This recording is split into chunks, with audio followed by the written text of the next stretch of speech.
Next is from Sassy Naos, and this subject is the greatness of Vince. Hi, Konnan and Disco. My name is Sandy from India.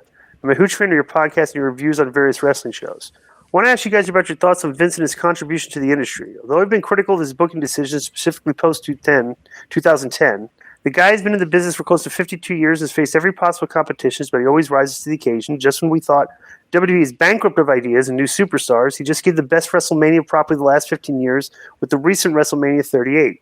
Let me know of your take on Vince and the possible worthy replacement to run WWE. By the way, as a fan of Konnan, there should all be an all-out campaign on every possible platform to induct Konnan into the WWE Hall of Fame as a hero for Cuba and his fans. Continue the good work, guys. Cheers and all the best. That's regards from Sandy. It's easy to sit there and say that Vince McMahon has lost his touch when you hear the stories of people saying that, like, he forgets things and creatively their show is a mess sometimes, everything all that. But the one thing like this proved is that when Vince McMahon, better than anybody else, knows how to run a big event. Like WrestleMania, bro, like the perfect example. Look at the social media numbers of WrestleMania compared to the Super Bowl, the other biggest event of the year. Really right now, if you just looked at social media interaction, you could make a case that WrestleMania is as big of an event as the Super Bowl based on those metrics.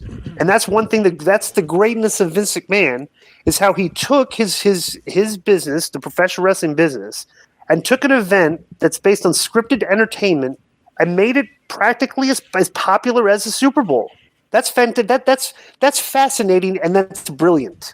You know what I'm saying? It's like, would you agree with that? Bro, nothing but great reverence for him, of course. He's done a lot of things that I'm sure he's not proud of, but who hasn't? And I just think that there's been nobody in the last 40 years that's been able to breathe the same air as him. He's the smartest businessman we've ever had. He's the reason the guy's just incredible. And as far as him forgetting stuff, well, maybe at his age, he does forget stuff. But the last time I spoke to him, he was very lucid. And that was the one thing that came out of that conversation. Let me tell you something. His scorecard of successes versus failures, it's like he's got ridiculous. It's ridiculous compared to other promoters in other promoters in history. Oh, he taught everybody how to make money in this. We're even in AAA, we still look at him to see how many different ways he monetizes his products, because it's incredible. Well, you're doing it right now. You're making with Triple Mania. You make it a big event, like it's the biggest show in town. Yeah. Right, Triple Mania, WrestleMania.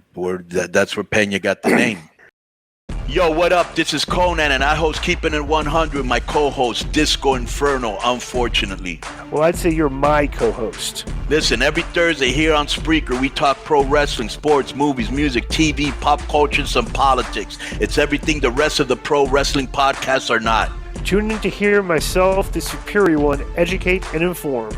Tune in to hear me bury Disco.